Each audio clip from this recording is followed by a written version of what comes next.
अब हनुमान जी विभीषण जी से कहते हैं कि मैं मेरी माता सीता को खोजते हुए इस अशोक वाटिका में, इस लंका में आया हूँ और मैंने सभी महलों में मेरी माता को खोजा, लेकिन मेरी माता मुझे किसी भी महल में नहीं मिली।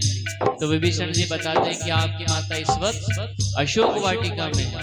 हनुमान जी अशोक वाटिका में पहुंचते हैं और पहली बार जब माता के दर्शन करते हैं तो माता निज पद नयन दिए मन राम पद कमल लीन। माता सीता अपने चरणों में देख रही है और अपने हृदय को श्री राम जी के चरणों में समर्पित कर श्री राम जी के नाम का सिमरन कर रही है। और परम दुखी पवन सुत देखी जानकी थी। और माता को दुखी देखकर हनुमान जी भी दुखी होते हैं और मन में विचार करते हैं कि मैं मेरी माता का दुख दूर करने के लिए क्या करूं। इतना विचार ही कर रहे हैं, उतने में रावण बहुत सारे राक्षसियों के साथ आता है और माता सीता को श्याम दाम दंड भेद दिखाकर कहता है कि हे सीता, तू एक बार मेरी ओर देख ले, मैं ये मेरा जो राजपाट है, ये सोने की लंका सब तुझे दे दूंगा और यहाँ तक कि मेरी जितनी भी रानियां हैं उन सभी रानियों को तेरी दासी बना दूंगा। लेकिन माता सीता क्रोध में आकर एक तिनके का सहारा लेकर तृण धरी ओट कहत बेदी, एक तिनके को ओट रखकर रावण को धमकाते हुए कहती है कि क्या तू मुझे मूर्ख समझता है? इन छोटे छोटे से उपहारों को देकर क्या मैं तेरी हो जाऊंगी रावण? मेरे जो प्रभु श्री राम है वे तीनों लोगों के राजा हैं और सूर्य के समान उनका प्रताप है। और रावण तो उनके सामने एक खगोश के समान, एक जुगनू के समान है जो केवल रात में ही चमकता हुआ दिखाई देता है।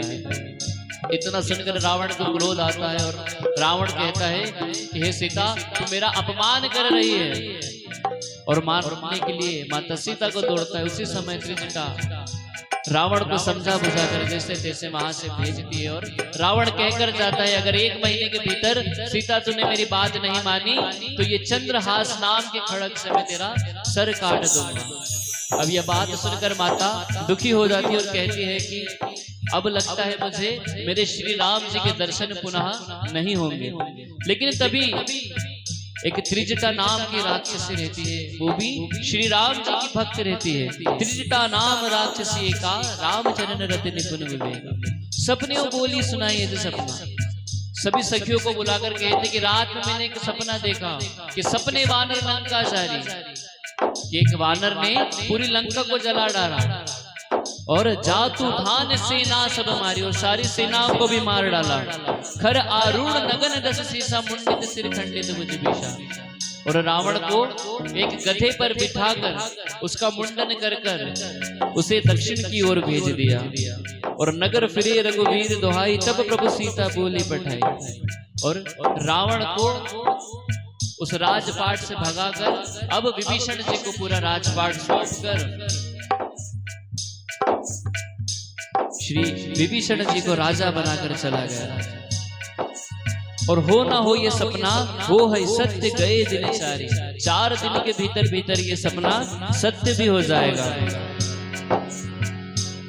और जहां तहां गई सकल तब सीता कर मन सोच, मास दिवस बीते मोहि मारहि निश्चर बोझ। और यह बात सुनकर सभी राक्षसियां डर जाती और माता सीता के चरण को पकड़ लेती है। और हनुमान जी यहाँ बैठकर एक पेड़ पर बैठकर माता सीता को देख रहे हैं। और मौका पाते ही माता सीता क्या गए श्री राम जी की दी हुई मुद्रिका पेड़ पर से गिराते हैं।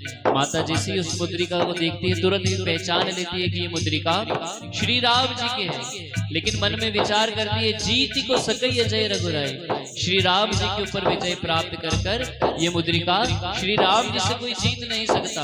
और दूसरी बात, माया ते असी रच नहीं जाई, माया से भी ऐसी मुद्रिका रची नहीं जा सकती। तो ये मुद्रिका आई कहां से? ऊपर से ही पेड़ पर बैठकर श्री राम नाम की कथा हनुमान जी सुनाते हैं।